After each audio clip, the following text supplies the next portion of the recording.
today's entertainment rankings and reviews. Mini reviews.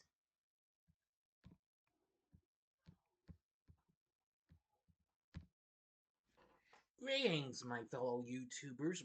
I'm Joel, the Big D to you. This is Big D's Entertainment Rankings and Reviews, and I'm here with a mini reviews vid. Today I'm going to be tackling two films, one that previously premiered last month and one that just now came to theaters. Anyway, these are two films that have a little romantic feel in some parts and what have you. One feels like it's kind of a little crazy, and the other being a little, how should I put it this way, kind of spacey in ways. But anyway, let's get this show on the road and talk about the first film I'm going to be talking about.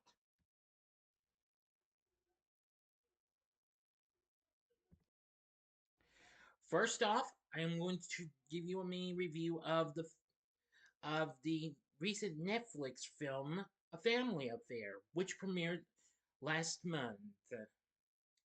Directed by Richard LaGravenese and written by Carrie Solomon. The film stars Nicole Kidman along with Zac Efron, Joy King, Liza Koshy, and Kathy Bates. Anyway, it focuses on a 24-year-old girl named Zara, who is the personal assistant to self-absorbed Hollywood star Chris Cole, is tired of being underappreciated and is expected to help him when he breaks up with women, and he doesn't need her advice to get a different writer to rewrite a bad script. So when Chris changes the gate code on her while she is talking to a writer, Zara quits. A short time later, Chris goes to Zara's house to offer her an assistant producer position as he misses her, but instead finds her widowed author mother, Brooke, as Zara is running errands. Deciding to wait for her, he explains to Brooke that his script is bad and they soon head off, and by the time Zara returns, she unwittingly walks in on Brooke and Chris having sex. Yep. And so yeah, this soon turns into a real crazy then what have you. Yeah, so but that's all this story I'm gonna get to you. But anyway, but even so, Zara does return to work for him as associate producer and stuff like that. But then more stuff will go on. But that's all of the story I will give to you. Now, my thoughts on the film was, it was pretty good. Maybe not great though, but it was fine and what have you. It did have a few funny moments and what have you, and I especially liked it when Zara catches Chris and her mother in the act. At first, and boy, it turned into a real funny bit. That was one of the funniest bits. Anyway, the reviewers were not impressed with this.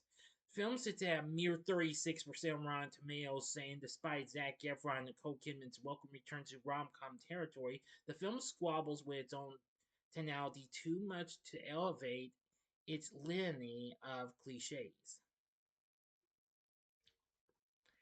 Yeah, Variety criticized the film in various aspects, from the actor as having little chemistry to the director of as oddly rigid and dull, to the production design as inauthentic. Well, I'm not gonna give much more of these. It's fine and what have you. But still, nevertheless, it still started really strong and what have you. So far, it's gotten lots of views and what have you. So the story's fine. I really thought they could have used just a little more touches to it, but still, I enjoyed it for what it had to offer, especially with its stars. Now, Nicole Kidman plays Brooke, and I'm going to say she was good. And Zac Efron as Chris, I thought he was really good. But I liked Joy King's performance as Zara. And I gotta say, she was really, really funny. I think King put on one of the funniest performances I had seen of her since The Kissing Booth. Liza Koshy plays Eugenie, a friend of Zara's, and Kathy Bates stars as Lila Ford, Brooke's mother-in-law and Zara's grandmother. I will say she's good in this film and what have you. So overall, A Family Affair is a fine film. Maybe not that great though. I'd say give it a one-time watch if you're interested. If you're not satisfied, I can't say I didn't try. So A Family Affair, it's a good film, not great though. For my score, I'm gonna give A Family Affair 4 stars. On a scale of 1 to 10, I'm giving it an 8. Next film.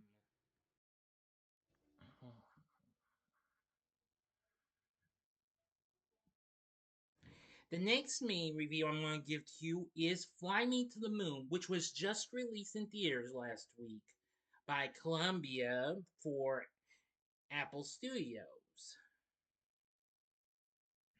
It's a rom-com drama flick directed by Greg Berlanti.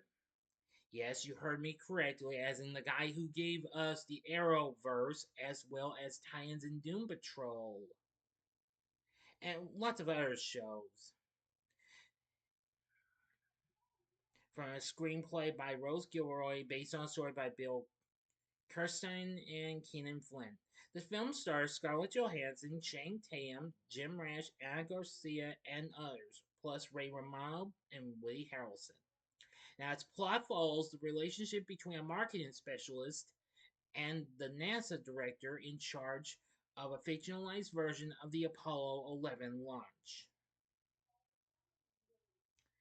Now, the premise of this film is takes place during the 1960s space race between the U.S. and the Soviet Union.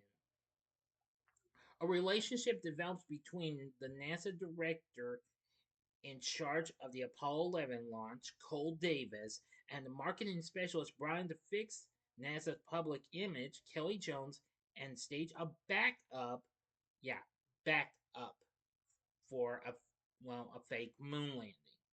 Well, from what I've seen of Fly Me to the Moon, I am going to say it was pretty good. I do like its setting and what have you. I thought it was pretty good, and that's one of the good things. It does have a pretty good soundtrack and a good score from, and a pretty good score from Daniel Pemberton. I will say it's well, kind of mixed though, but not 110% mixed. I actually enjoyed it for what it had to offer though.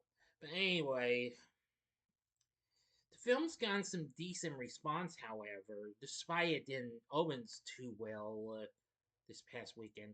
The film sits at 66% on Rotten Tomatoes, saying while it's sustained by Scarlett Johansson and Channing Tatum's screwball chemistry, even when its plotting strains credulity, this throwback romance is a pleasant enough trip to the moon and back. Well, now I do agree on that, definitely. Yeah, it does have a few kind of twists and turns and what have you, but still, I enjoyed it because what that had to pull off. Why it had to pull off and what have you. You get the what I'm saying, I hope. Metacritic has this score of 52 and Cinema Score gave it an A minus. While those polled by Post Track gave it an 86% overall positive score. So Fly Me to the Moon, I'm going to say, has its moments, but it's pretty good, though. Don't get me wrong. Anyway,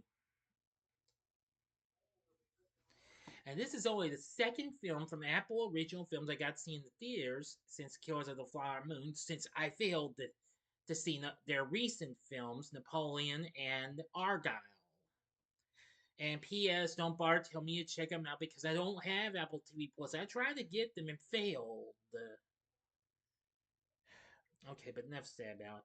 Fly Me to the Moon, I thought was pretty good. I think you might want to give it a chance while it's out there in Wiley before it goes to Apple TV Plus. Now the cast, though, I do like. I liked Scarlett Johansson's performance as Kelly Jones. She's definitely really good in this. And Channing Tatum as Cole Davis. Yeah, I definitely liked his performance as well. There's lots of other characters. Jim Rash as the character Lance Vespertine.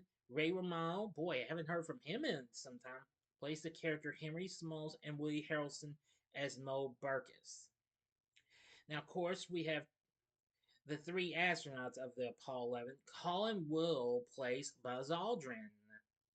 Christian Zuber played Michael Collins, and Nick Dillenberg played Neil Armstrong.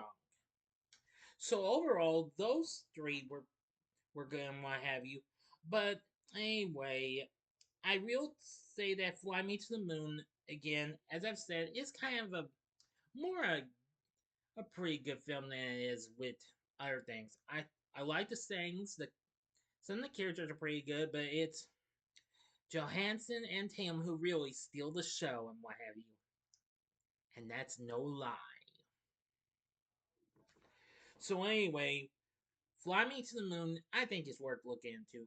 For my score, I'm giving Fly Me to the Moon 4.5 stars. On a scale of 1 to 10, I give it a 9. So, what did you think of A Family Affair or Fly Me to the Moon? Or if you've seen both, you can tell me what you thought about both of them. Leave them for me in the comment section below. If you like this video, click the like button, subscribe, and be a part of the Big D Nation. Continue to help support my channel, make it grow and make the views grow. Join me next time when I bring to you a review of The Scorpion King. And if you like this, you may want to consider checking out some of these other films. If you'd like to see a little more of Kathy Bates, you can see her in this recent film she was in from last year, and that's Are You There, God? It's Me, Margaret. Or if you would like some more Channing Tatum, you can see a film he did a few years back with Sandra Bullock, and it's The Lost City, which was very funny from a few years back. Or if you would like, well, something else, you can see my recent review of the coming of age teen black comedy known as Heathers from 1988, which I did in memory of one of its stars, Shannon Doherty. And the bottom right hand corner is the button you can click to subscribe. If you like rankings and reviews on movies, TV, music, video games, etc., then I'm your guy. Thanks for watching. Until next time, on the Big D saying, see ya.